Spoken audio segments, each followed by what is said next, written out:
We are in a weird place right now with movies and television. On the one hand, you have the big genre of the past 15, 16 years plus, which is the Marvel movie, the big superhero extravaganza. I feel like that's in decline. Obviously, movies about Spider-Man and Batman, those are still going to make money, and occasionally you're going to have a good one, but I feel like the big event Avengers movies, I don't think they're going to do very well. I don't even think DC is going to make a Justice League movie in the future. I feel like James Gunn's DC universe is just declining. And in its place, there's an opening for basically a renaissance of new movies. This year, there were a lot of good movies came out this year. The Odyssey is one that everyone's talking about, especially because now it is the #1 highest grossing R-rated movie, replacing a superhero extravaganza movie, Deadpool versus the Wolverine, or whatever that movie was called. And I feel like with the Odyssey, there's an opening for a new wave of historical epics, or at least epics that are historically inspired, since the Odyssey is not necessarily absolutely historical. But I want to point out something with this trend. I want to try to use my historical expertise, what little I have, and what little audience I have, to try to maybe provide just a little tiny centimeter of influence on where this wave inevitably is going to go. This is What, Why, How, and that's what the video is about. If you like this sort of thing, why not check out patreon.com/whatwhyhow to support the channel. And you might have noticed, if you're paying attention, I'm not really doing much editing on this video, and that is because I am moving apartments. So I'm really just kind of talking to a microphone in a closet right now, but maybe you might find my thoughts on this wave of culture that's coming. Maybe you might find that interesting. And I do think a wave of historical epics is on the horizon because the Odyssey made so much money. So I feel like people are going to try to replicate that success. But they have to be intelligent about it, because the best parts of the Odyssey were the parts that were true to the original story. The worst parts were the modern Christopher Nolan insertions into the story. Now, I've always had a little bit of a complaint with Christopher Nolan ever since Inception. If you remember, that's the movie about like dreams and stuff like that. And with a movie like about dreams, you can do a lot of interesting stuff. I mean, people have weird dreams sometimes. But instead, the people in Inception, they kind of just like dream of like hotel lobbies and like forests. I mean, it's a good movie. Obviously, it's critically acclaimed, but there's not a lot of, interesting visual creativity to it. And that's the same thing with the Odyssey. Obviously, the Odyssey is very successful. There's a lot of good parts to it, but there's a lot of bad parts to it as well. And the #1 thing to me is that it doesn't really look authentic. The costumes look very out of place for ancient Greece. They kind of look like Norse Vikings, kind of. I don't know where he was going with that. Agamemnon's costume, it's kind of cool, but then in the movie, you're kind of wondering why he kind of looks like Darth Vader. And then the whole aura of the character is broken as soon as he speaks, and it's just, Benny Safdie speaking. And here's another bad thing about the Odyssey, just to rant a little bit. So in the original story, Odysseus and his men get trapped in a cave with the Cyclops Polyphemus, right? They hurt Polyphemus, they blind him in the eye, and then Polyphemus starts crying out and screaming, and the other Cyclops come up and they say, "What's wrong, Polyphemus? Is anyone hurting you?" And Polyphemus says, "You intruders, what are your names?" And Odysseus says, "My name is Nobody." And then Polyphemus tells all his buddies who are outside his cave that nobody is hurting him. So they all say, "Oh, okay," and they walk away. And then later on, when Odysseus escapes, he calls back to Polyphemus and says, "Actually, my name isn't Nobody, it's Odysseus, and therefore he is cursed," because Polyphemus then has his name and he can say, "Poseidon curse Odysseus." And then that's the origin of the whole story, basically, right? Now, I might have butchered that a little bit. The last time I read the Odyssey was like 15 years ago, but that's the basic idea. Correct me if I'm wrong in the comments. That is not in the movie at all whatsoever. Instead, Polyphemus, who, I mean, it is a good little scene of horror, right? It's an interesting design. It's an interestingly shot scene. Instead, he just curses Odysseus without knowing his name, and therefore you don't get the sense of Odysseus's hubris that he gets punished for. And I talked about some of these issues in my last video on the Odyssey, which was just about the trailer, but I didn't know about, the details of the movie yet. Oh, and of course, we're circling back to the costumes. This is my point with this video that I want to make. if they took more historical inspiration for the costumes, if they just, if whoever the costume designer was who, did a horrible job, no offense, really bad job for a very expensive movie, the costumes did not look good at all whatsoever. Whoever that person was, if they took more inspiration from history, they could have been a lot better. It could have been culturally rich in a way that it just isn't in the film. There's so much to take from ancient history, and you can just plug it right in, and everything then seems more authentic and more real, right? And then you could feel the emotions of the movie better if that were the case. But it isn't, so the movie kind of feels very strange. And that is contributed to by the fact that it's edited like a trailer. Oppenheimer is also edited like a trailer. I think it's because Christopher Nolan is trying to cut everything down so much. He's got like 15 hours of footage that he's trying to squeeze in. And that's, the only person to blame for that is him. He could make better choices, but instead we're left with this weird movie. I mean, there's some parts that are good, some parts that are bad, but it's edited so strange. Everything is like 1 second right after another. It's hard to tell what's going on sometimes. There's a scene where Robert Pattinson's character, Antinous, goes from talking to Odysseus' wife right to kissing somebody else, and the way it's edited and cut looks like they're like right around the corner, but he's supposed to be like in a different part of the building entirely. And that's like the whole movie. Everything is right after another. There's no time for anything to breathe. But okay, that's enough talking about the Odyssey. I want to talk about another movie, historically inspired movie, that is a lot worse than the Odyssey, but has the same problems, and that is Ridley Scott's Napoleon. Now, I'm not going to go over how entire battles are just completely misconstrued or skipped over, how Napoleon's entire career is just kind of like confusingly jumbled together without any real sense of progression, because the history is abandoned. And that's what happens when you abandon the actual history, which communicates itself very effectively on its own. You try to add the director's own weird biases into it, and it just becomes like Ridley Scott movie number 23. Same thing with Gladiator 2. Now that is a movie that is basically copying exactly from the first Gladiator, but it's a pale imitation because they miss all the heart of the original. Now at this point, I've seen Gladiator so many times that I'm kind of sick of it. It's a really good movie if you've seen it like once or twice, but once you've seen it like 5 times, it's like I've had enough of this. Gladiator 2 oddly didn't give me that feeling, even though 90% of it is copied from Gladiator, but it's copied badly. So it doesn't feel like a Gladiator movie, it just feels like a bad movie. There's bizarre things that happen in that movie that don't make any sense, for the setting, and that's because it's Ridley Scott running in weird directions again. For example, Denzel Washington's character starts brandishing around the head of an emperor in the Roman Senate, and it feels like they just thought that was cool, and they didn't really think of like whether or not that made sense, what the dramatic impact of that would be actually. It just kind of looks goofy because it's really hard to get an accurately looking decapitated human head in your movie. It looks like Denzel Washington is like trying to be Shakespearean, and it just really falls flat. And that's because, believe it or not, Denzel Washington's character didn't gesticulate around with the decapitated head of an emperor in the Senate. And there's a reason he didn't, because that wouldn't make any sense.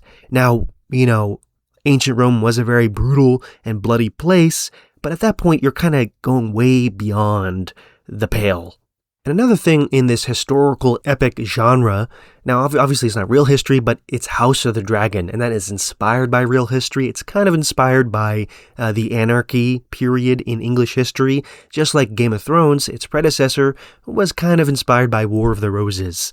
Now obviously Game of Thrones is very successful. I imagine House of the Dragon is making a bunch of money, but there are some weaknesses to it, and maybe those weaknesses would not be as significant if it took more inspiration from real history. Now, I can't think of something for House of the Dragon off my head, but I have a whole video on Game of Thrones, how it could be better if it took some more inspiration from human history. Game of Thrones ends with Bran the Broken, a disabled guy who nobody really likes, and nobody has any real reason to like, becoming the king of all of Westeros, the king of the Seven Kingdoms. And that doesn't really make any sense. And that's because Game of Thrones is trying to combine two separate things. It's trying to combine War of the Roses, which took place in medieval England, I guess Renaissance England, and it's trying to combine that with this whole giant world-building continent with all these different kingdoms and all these different cultures, and the history of England doesn't really mesh well onto that setting, but nevertheless they're trying to smush them together even if it doesn't make any sense. If they took more inspiration from maybe what's realistic historically speaking, which is comparable to the collapse of the Roman Empire. The Roman Empire wasn't reunited by a random guy who had no claim to the throne. It divided into separate kingdoms, and maybe that's how Game of Thrones should have ended. Maybe this whole idea of the Iron Throne, like they subtly imply by a dragon literally burning the throne to molten lava, maybe the idea of a Iron Throne ruling over 7 kingdoms is not very practical. Maybe they should split up and go their separate ways. Maybe that would be a good ending to that television show.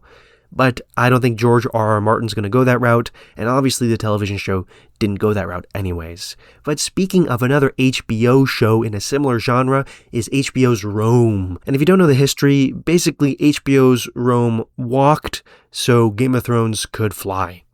It's an interesting TV show. I would recommend checking it out. They built nice sets. There's a little bit of an interesting plot line. There's some good character stuff. But then they added some weird stuff that didn't need to be in the television show. Like, for example, an incest storyline between Octavian and his sister, which is not historically accurate. That didn't happen in real life. And it's really weird, actually, to put that in your television show for no basis. I don't know why they did it. It's kind of a very weird little plot line they added, and it kind of detracts a lot from the whole show. It's like they just thought they could, so they put it in there. I don't know what they were trying to do with that.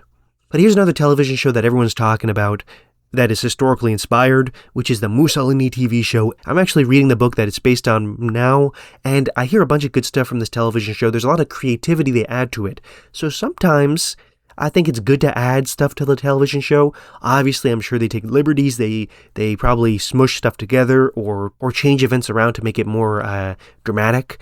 But there's a lot of creative filmmaking to it as well. And when you're entering the realm of television or film, then you could add that sort of stuff. And that's where I think the best contributions can be made from a filmmaking perspective. In the realm of film, the actual heart of the story has to remain true to the history. And if it's straying too much, I kind of don't think it tends to go very well. They also have there's a peasant rebellion movie starring Andrew Garfield that's supposed to come out. Maybe that'll be good. There's also supposed to be a Hannibal movie starring Denzel Washington. I think at this point he's too old for that, but maybe that'll be good.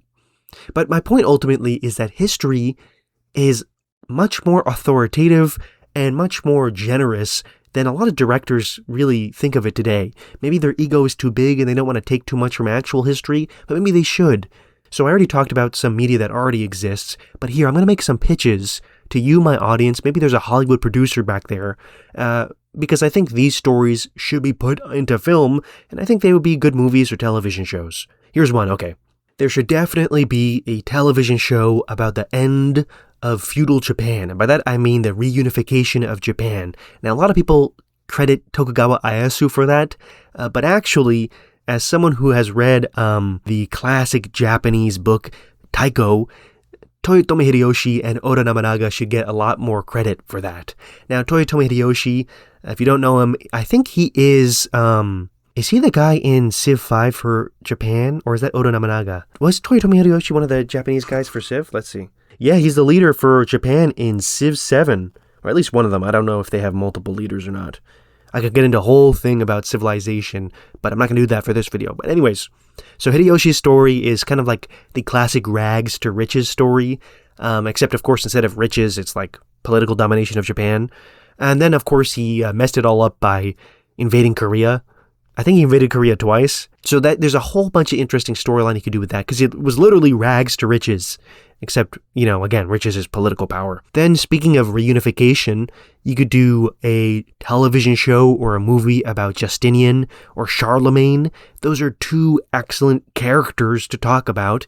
And I think, by the way, since a lot of movies nowadays try to market themselves using like memes and stuff like that, I think a lot of people would post edits of Charlemagne or Justinian if there was a movie about them. And of course, there's like a specific direction those movies can go towards, which is the building of an empire, which is a very satisfying thing to happen in a television show or a movie. Just look at Breaking Bad, for example, and that's someone building a drug empire. Why not have a television show about someone building like a literal empire? And by the way, to shill myself for a second, the stories of Hideyoshi and Nobunaga and Justinian and Charlemagne inspired a book I'm working on about a post-apocalyptic America, sort of like a Dark Age, medieval America sort of thing, where someone is trying to rebuild the United States. And if you want updates on that, and if you want, access to a chapter, you can get that at patreon.com/whatwhyhow. But before I shill myself anymore, there's another movie that I think people should make, and that is The Fall of Constantinople in 1453. I just read a book about that, and I think it's a really potent story. You can do a lot with that. Obviously, there's the tragedy element of a whole city falling, but there's also, which side are you on? Are you on the side of the Ottomans, or are you on the side of the Byzantines? There's a whole bunch of stuff you could do with that. Maybe a television show, why not? It's obviously, maybe a mini-series, maybe a television show would be too long, but a mini-series or a movie about 1453, the fall of Constantinople, I think that would be great. And you know what? You could just film it in Istanbul, really. There's the walls still up there. Obviously, you'd have to CGI out some of the minarets. You'd have to get rid of some of that in the background through CGI. But besides that, I think you could do a lot of on-set stuff. Obviously, you could also build a set. Here's another one, though. So, a couple years ago, there was the great show about Chernobyl. I think they took some historical liberties. They made up some characters for convenience, but it was a really great show, emotionally speaking, and I think it's mostly historically accurate.